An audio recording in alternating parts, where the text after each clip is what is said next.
मैं देवों के देव महादेव के चरणों पर प्रणाम करती हूँ। मैं गौरी पार्वती मैया भवानी के चरणों पर प्रणाम करती हूँ। मैं कार्तिक गणेश दोनों भैया के चरणों पर प्रणाम करती हूँ। और मैं सभी देवी दुर्गा के चरणों पर प्रणाम करती हूँ।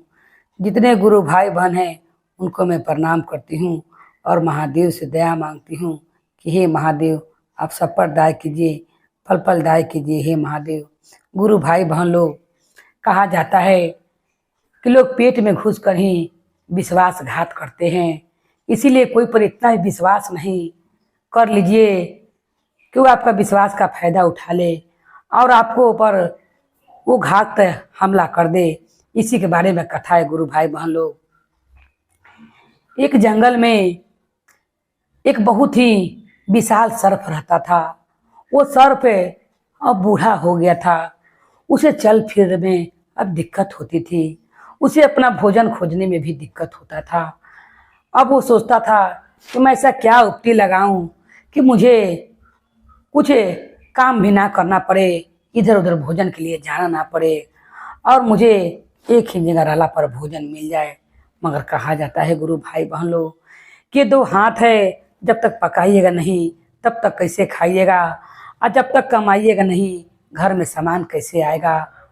अपने आप तो सब नहीं आ जाएगा। भगवान इतना सुंदर तन हाथ मुख दिया है, सब चीज़ भगवान दिए हैं, खाली इसका इस्तेमाल करना है। मगर वो सर्प बहुत यही सोचने लगा कि मैं अब बूढ़ा हो गया हूँ, मेरे पास सहन शक्ति नहीं है कि मैं जाकर जगह जगह से कीड़ा मकोड़ा पकड़ूँ और खाऊँ। ऐसा मैं क्या उक्ति लगाऊँ कि मैं अपना भोजन स्वयं एक ही जगह कर सकूँ। यही सोचते सोचते वो सोचता है कि मैंने बहुत पहले एक झील देखा था जहाँ बहुत सारा मेढक रहते थे। काहे नहीं उसमें झील के पास चलता हूँ और वहीं पर रहूँगा और वहीं से मेढक निकलेगा और मैं खा लूँगा, मुझे कहूँ जाने नहीं पड़ेगा। यही सोचकर वो सर्प उस झील के पास आता है। उतने में सारा मेढक का मुखिया वो सर्प को वहाँ देख कर कहता है, सर्प भाई, आपको आज क्या काम पड़ गई? आप किस काम के लिए इस झील के किनारे आए हैं? तब वो सर्प कहता है, मैं क्या बताऊं, मैं बहुत बीमार हूँ और मेरा शरीर है, सरापा हुआ शरीर है।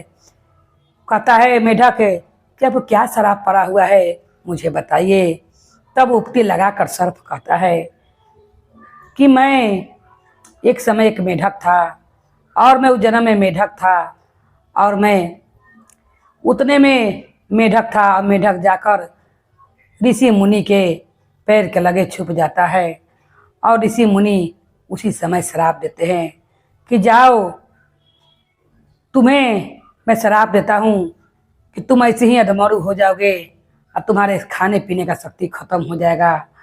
और जब तक तुम उस जन्म में इस जन्म में सर्प बनोगे और अपने पीठ पर मेढक लोग के बैठा के घुमाओगे तब तुम्हारा शक्ति वापस आएगा।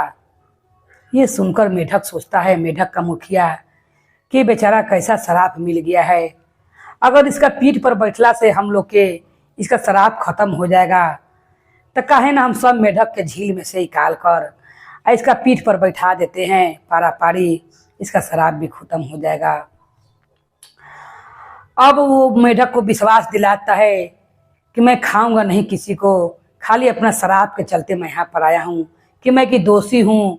इसीलिए ऋषि मुनि ने मुझे श्राप दिया था, जिस कारण मैंने उनका ध्यान भंग किया है और मैंने कूद कर उनका गोर के लगे चल गया था अगला जन्म में। इस जन्म में मैं सर्प बना हूँ। अगर तुम लोग मेरे पीठ पर बैठोगे तो मेरा शरीर में फिर चुड़ती फुर्ती आ जाएगा और मैं स्वयं को ढूंढ ढूंढ कर भोजन करने लगूंगा। मेरे पास तनिक भी शक्ति नहीं है, मेरा शक्ति खत्म हो गया है।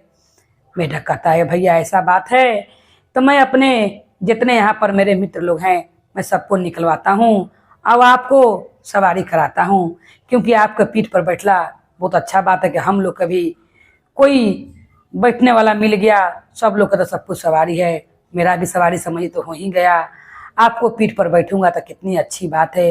ये सोचकर मेढक का मुखिया अपने मेढक लोग के पारा पारी से निकालता है और उकलवा के कहता है कि हम लोग के खाएंगे नहीं, इनका पीठ पर बैठो और सवारी करो। नाग जो बूढ़ा रहता है तो अपना उपटी लगेले रहता है और कुछ दिन के भोजन का प्रबंध उसने कर लिया था। उतना सारा मेढक देखकर उसने पारा पारी सब मेढक को अपना पीठ पर बैठाया और विश्वास दिलवा दिया कि मैं तुम्हें नहीं खाऊंगा।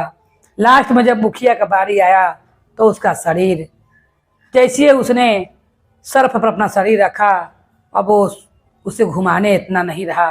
कहता है कि मेरा सहन शक्ति ही खत्म हो गया है, मुझे तनिक भी ताकत नहीं है, जब तक मैं कुछ खाऊंगा नहीं मैं आपको सैर नहीं करा सकता हूँ।